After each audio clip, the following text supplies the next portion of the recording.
Hello everyone, it's Mystic and welcome back to my library. As you can see, I'm back to using my VTuber. It's been a while. I kind of missed using her. I, don't really love using the camera if I can help it. So it's kind of good to be getting back into the swing of things with my VTuber.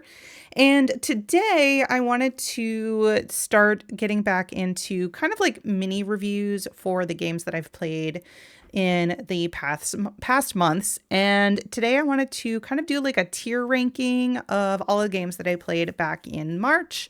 So this is what that is. I'm also going to kind of like give a little mini review on each game as I go through it. But yeah, we can get started. I have played pretty much cozy games this month, but I've also got a couple of RPGs here, and I have been kind of wanting to get back into doing more RPGs, so we'll probably see more of those in the future.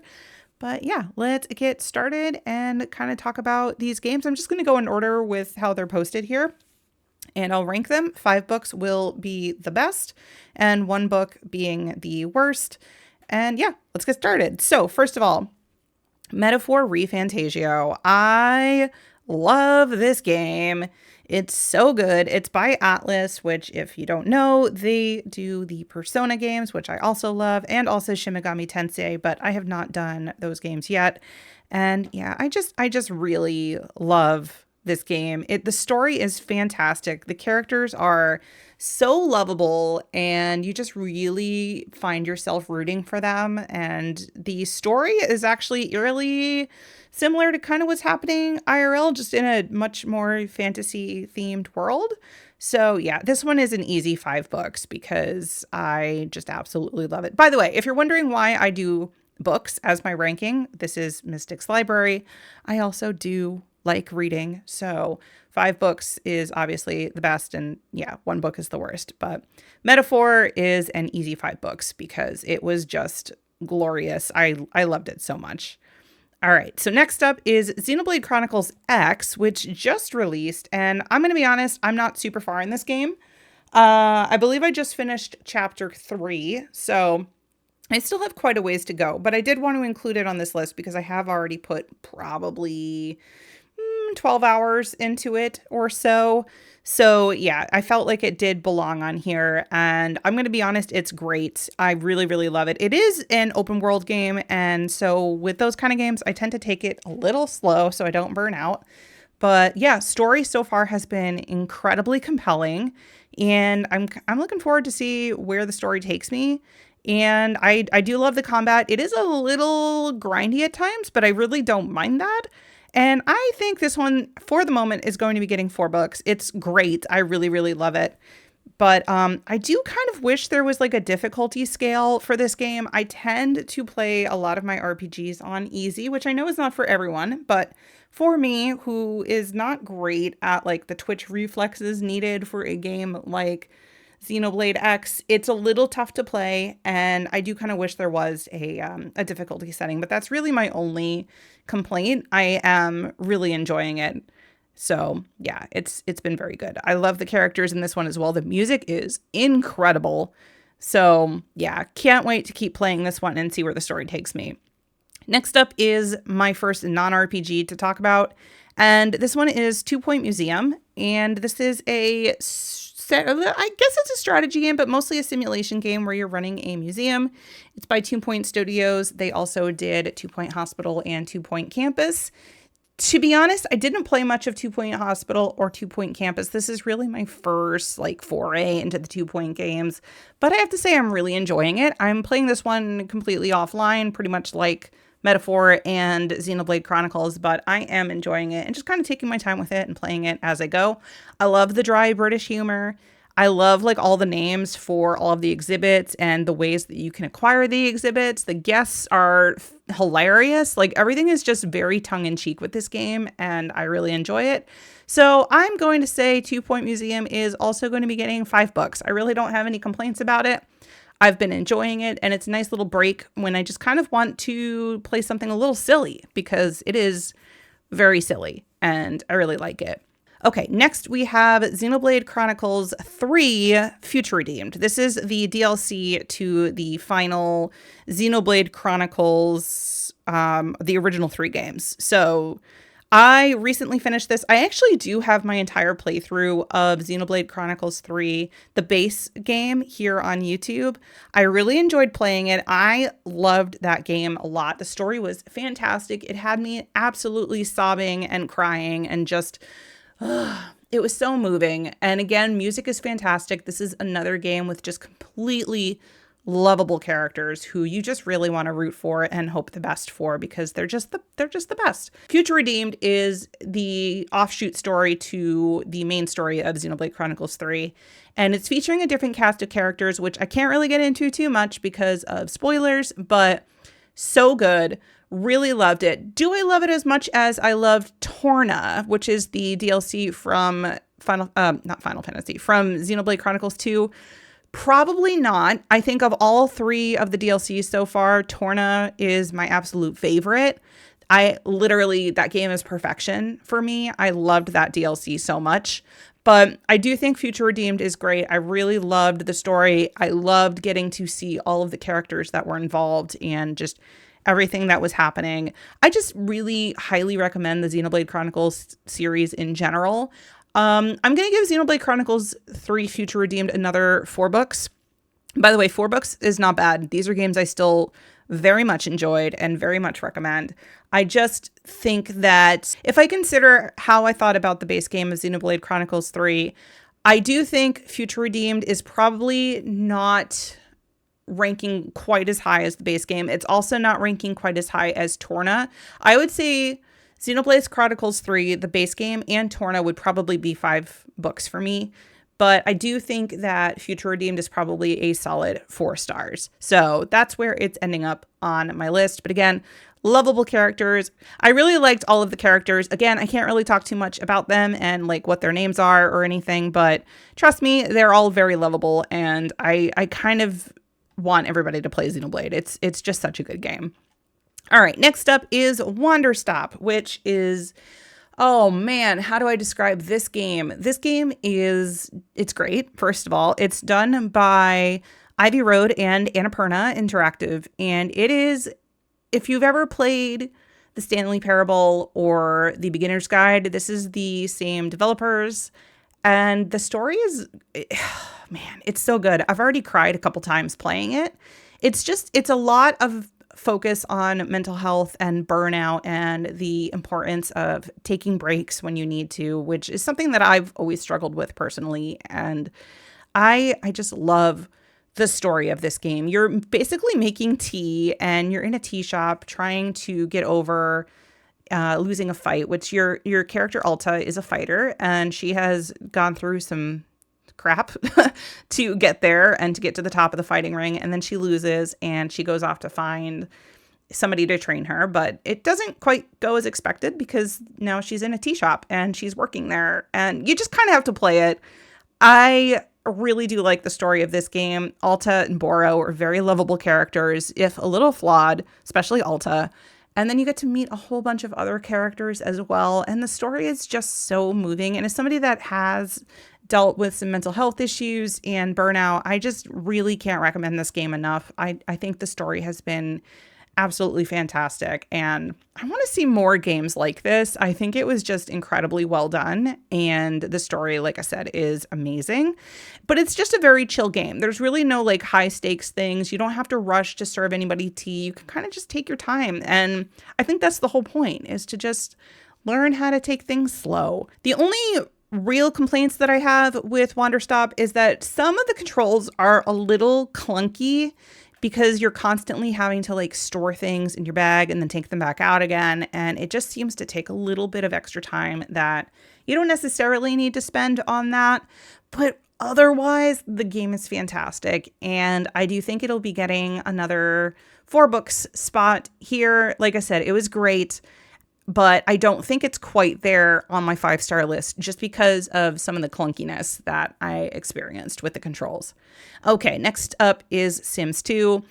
You all know Sims 2 is a very important game for me. It's actually how I met my husband. I've been playing it since 2004, on and off, not nonstop or anything like that, but it is truly my favorite of the Sims games. And without it, I wouldn't have my husband or my kids. So it is just a super important game to me, and I definitely prefer the gameplay of Sims 2 over the later iterations like Sims 3 or Sims 4.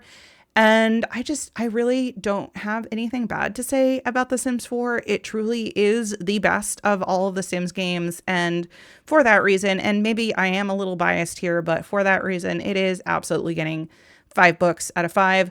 I don't know that there's really much that I need to say about it because I've got tons of videos here on YouTube about Sims 2. So you can go there whenever you want and check those out. But yeah, it's easily my favorite. I love Sims 2 so much. Okay, next up is Final Fantasy II. I've kind of been working on a Final Fantasy count up with my friends. I've already gone through Sims 1 and I just finished up Sims 2 in March. And I'm going to be honest, the first time I played Sims 2, I really hated it. I didn't like it at all. It was very frustrating to play and I didn't quite understand the mechanics of the game. But then the Pixel remaster came out and really helped me out there because they have made this game a lot better in their quality of life updates. They've changed a lot of things, they've updated a lot of things, and they just made it overall easier to understand how to play this game. So I actually did enjoy it this time. Did I love it? Probably not. It's still a pretty bare bones Final Fantasy game. The story is a little bit cookie cutter. You know, you're just playing the 4 heroes and you're going out to stop the bad guy from doing bad guy stuff. But I will say I actually didn't hate it this time. So that is indeed an improvement. And I don't think it's going to be getting 4 or 5 star or 4 or 5 books from me. Like I said, it's definitely better than the 1 book I would have given it back in the day when I tried playing the non-pixel remaster version, but it is a huge improvement. And I do think the story is decent, just kind of cookie cutter and a little bland. But the music is pretty good, especially in the pixel remaster. So highly recommend that. I think for Final Fantasy II, we are going to be giving it 3 books out of 5. Like I said, not blowing my socks off with this one. It was just fine. But I am glad I finally got to play it because the last time I tried before the Pixel remaster came out, I rage quit and I never wanted to touch it again. So, you know, improvements. Yay. Okay, next up is Sims 4. I have both a Sims 2 and a Sims 4 series going on YouTube right now. So Sims 4, I have been playing mostly on YouTube. I actually rarely play Sims games outside of YouTube these days, and that's fine because I actually really do like making Let's Plays for them. So Sims 4 is also just something that I only really touch when I'm doing YouTube stuff. But I will say that Sims 4 has come a long way. Do I agree with all of the packs and all of the money that you have to sink into it? No. I actually think that it's still incredibly expensive when you could have probably gotten a lot of that stuff for free in updates, but you know, it's EA, so I'm not going to get too far into that. However, I do like Sims 4. I do think that there have been some things added that have really improve the quality of the game, and the latest hobbies and businesses pack, or businesses and hobbies pack, is actually pretty great. I like that you can run your own business and really like do what I've been wanting to do since the what was it called in Sims 2? Something business. I don't know. My memory is bad, but it's like the Sims 2 business one, basically. They've added a lot more to it to make it feel like that. And honestly, the Life and Death pack has been a lot of fun as well. Is it as good as Sims 2? Heck no. Is it really bad and not worth buying? No, but I also think that if you're going to get all of those DLCs, you probably should wait for a sale because otherwise you're going to be spending like hundreds of dollars. And again, I just don't think you really need to. The gameplay is fine. I do love that there is multitasking in The Sims 4, but gameplay wise and just in general, I still think Sims 2 has The Sims 4 beat. The only thing that I prefer in Sims 4 over Sims 2 is the multitasking. If there is a multitasking mod in The Sims 2, I might have to try it out because like that would be a huge game changer for me in The Sims 2. But there are some other things that I really like in The Sims 4 as well. I really do like house building in Sims 4. It's a lot more user friendly. But all in all, I think Sims 4 is just okay. And I think for that reason, it's probably going to go in the 3 books out of 5 as well. That doesn't mean it's necessarily bad. It's just not necessarily my go-to when I am playing a Sims game. If I truly want to play a Sims game, I'm going to gravitate towards Sims 2. That doesn't mean I hate Sims 4. I just really feel like I tend to be in the mood for Sims 2 if I'm going to play a Sims game. And that's just my personal preference. I know other people really like Sims 4, and that's totally fine. There's nothing against that. I just really like Sims 2. Okay, next up is actually a demo. I did not play the full game of this yet, but I do think it needs to be on here just because I did really enjoy it. And that is Hotel Galactic, and it is a Studio Ghibli inspired hotel management game. It's so cute. I really like this one. The story seems like it's going to be pretty interesting as well. You're taking over this kind of rundown hotel and helping the guests. Honestly, it gives me huge Spirited Away vibes, which I think is where they were going for. There's even some characters that look like Haku in the game, which I thought was very cool. There are a lot of bugs in the demo, or at least things that I feel could have been done better. Not necessarily bugs, but some things aren't super explanatory on where you need to go. I got lost a couple times, couldn't figure out what I was doing. And again, I think it did suffer from a couple of clunky control issues, but since it is a demo, I'm hopeful that this is stuff that is going to be fixed before the full release, which I don't even think has a release date yet. So I'm not going to fault it too heavily for that, just because it does have a chance to have those things fixed. I'm hopeful that that's going to happen.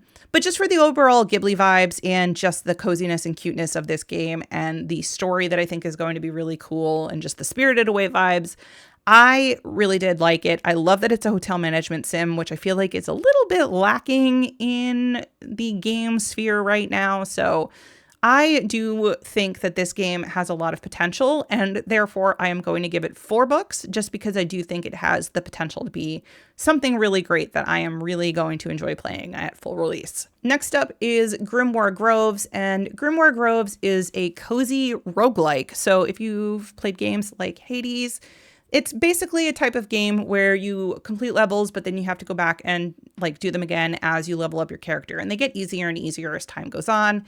And you also get like random buffs and stuff as you play. That's pretty much what Grimoire Groves is, except you are a witch and you are basically trying to help plants and heal a forest that has had some issues lately. And it's just very cute. I love the art style of this one. The art style is so pretty. It looks like very hand-drawn. The music is great. The characters are great. You play as a character named Primrose, and she's just like, she's a Spitfire, and I really love her. And there's also a character named Lavender, which is an instant plus for me. And yeah, it's very cute. It is not my style of gameplay. I am not good at roguelikes. They are probably one of my least favorite genres, if I'm going to be completely honest, because I don't like that whole constant repetitive cycle of having to go back and do the same levels over and over again to level up. But that is a me problem. That is not the fault of the game. I'm just not that kind of gamer. So I'm not going to fault Grimoire Groves too much for that because it is a very well done and solid game. I don't think I encountered a single bug when I played it. So definitely worth checking out. And if you like roguelikes, I think you will really like this one. Like I said, it's also a cozy game. So if you're just looking for something cute to chill out with while also it being a roguelike, then I highly recommend this one. And I'm going to give it 4 books out of 5 as well. Okay, next up is another demo. And I'm going to be honest, I really wasn't sure if I was going to post this one today because it's a little rough around the edges, and I don't know that it's necessarily fair to give this one a ranking, so I'm hesitant to put it on here. I did play it, but I'm hesitant to put it on here as a ranking because it is a demo and it seems to be very early in development. So I think for this one, I'm just going to kind of leave it at the bottom here and not give it a ranking, but I do need to say that like the demo is rough. There's really not a lot to this game right now. It is very bare bones, but I do love the idea of running a bookstore and getting to decorate it however you want, but there is a lot lacking from this game. There really has a lot of potential to have a great story and stuff like that, but all of that seems to be missing at the moment. So It does seem a little unfair to give it a ranking, but I did want to say that I did play the demo. I just think that it still has a lot of work to be done before it makes it onto this list. And, again, maybe in the next update for the demo or something, they'll have had more stuff done. But I don't really think it deserves to be pushed down because of how early in development it is. So let's just leave this one alone for now. Next up is Whispers of the House. Now, this one is also a demo, but I do feel pretty comfortable in giving this one a rating because it actually was a pretty well done and well polished demo. You're basically playing as a mover / decorator who basically unpacks people's lives into their new house, and you learn stuff about them while you're doing it. People that have played Unpacking and love them, like me, will probably really love this game as well because it's got a very similar vibe to it. There's really no like in your face, like this is what the story is kind of a thing. You're learning as you go just by unpacking the lives of people. And I will say, Unpacking is still to this day one of my favorite games of all time. And I have a feeling that Whisper of the House is going to be very similar to that. It has that vibe. The demo gives a great introduction to how this game is going to play. And I really do see it becoming another Unpacking game. So I think that this one's going to be really good. Like I said, the demo was great. Like it was incredibly well polished. And I am super excited to see where this one goes. So for that reason, and again, I don't think I encountered any issues when I played it. It played beautifully and it gave me a good introduction into what the game was going to be about. So, I mean, honestly, I'm gonna just give it $5. It was that good. I really liked it, and I'm excited to see where it goes. Okay, so far I've been pretty generous with my scores. I didn't give Bookbound a score. If I did, it probably would have been on the lower side. But again, it's a demo. And I don't want to be too harsh on something that still has a ways to go. That being said, I also played the Sugardew Island demo. Now, this game is out of development now. I have not purchased it because the demo was not great. Like not great at all. It was very disappointing. This game has been in development for a while. And I had my eye on it because it sounded cute. Like you're going to be running a farm and you get to sell stuff in a shop. Kind of similar to how Grand Bazaar sounds, which just got announced as a remake. So I'm going to be honest, y'all, just wait for Grand Bazaar. This one was a letdown. And from what I'm seeing of the reviews of the full game, now that it's out, it is still a letdown. There were a lot of issues with the demo. There's really like nobody to interact with on the island. And when you do talk to them, they'll say something like really, like profound to you. And your literal only response every single time is, okay. Like that's it. You say, okay, every single time they say something. Okay. They could say, oh my God, I'm so sad today because, my plants died and I'm really upset. And your literal response is, okay. It wasn't great. It was definitely rough. And I'm hoping that maybe they will fix things. But considering the reviews and the fact that they went ahead and put this game out for purchase when the demo was as rough as it was, I don't have high hopes on this one, y'all. I'm sorry. I'm unfortunately going to probably be giving this the only one book of the month because it was just not it. I don't even think I could redeem it by giving it like a 2 books because I just don't think that's fair to you all. Like I'm trying to be honest here. This one was just not it. And yes, I played the demo, but from what I've heard, the purchasable game is no better. And I'm not going to be wasting my hard-earned money to give that one a look if they haven't really bothered changing anything since the demo. So, yeah, unfortunately, it is going to be getting the only one book of this month because the next game is definitely not getting that low of a score. And finally, we have Spirit City Lo-Fi Sessions. Now, this one is not technically a game, I know, but I use it a lot when I am trying to get work done, and it's basically a productivity app. I actually just recently did a video about their new kitchen DLC where I baked some banana bread while my character was also doing some baking, and it was just really fun to do. This app is great because you basically can put some tasks down that you want to accomplish in the day. You have timers that you can use, and it's basically just a body doubling app where you have somebody to work alongside you to help you stay focused. As somebody with ADHD, I find this extremely helpful whenever I am trying to get things done. So I use this a lot when I'm editing or trying to get other work done. I even used it this year to do my taxes, which honestly is great because there's nice soothing music while, I'm trying to get that done and stressed out about like making sure I've got all the forms submitted and like all of the things written down properly. So yeah, Spirit City Lo-Fi Sessions is going to pretty much be a constant 5 books for me. I honestly don't have anything bad to say about this. Yes, it's not technically a game, but if you are somebody that needs to have that body doubling experience or just have a little bit of accountability while you're doing stuff, I highly recommend it. It's also not that expensive, and you can collect cute little animal spirits to hang out with you while you're getting your stuff done. So highly recommend it. I think it's great. So yeah, that wraps up this month's tier ranking of every game I played. Yeah, I definitely had a pretty good month, to be honest. Most of these games were 4 or 5 books. I just had 2 threes and 1 1.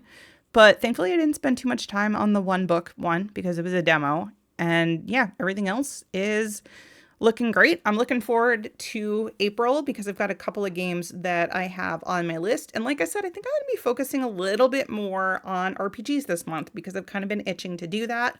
So this coming month, I'll probably be talking more about those. But hopefully you enjoyed. Don't forget to leave a like and subscribe if you did. And I will see you next time. Bye, everybody.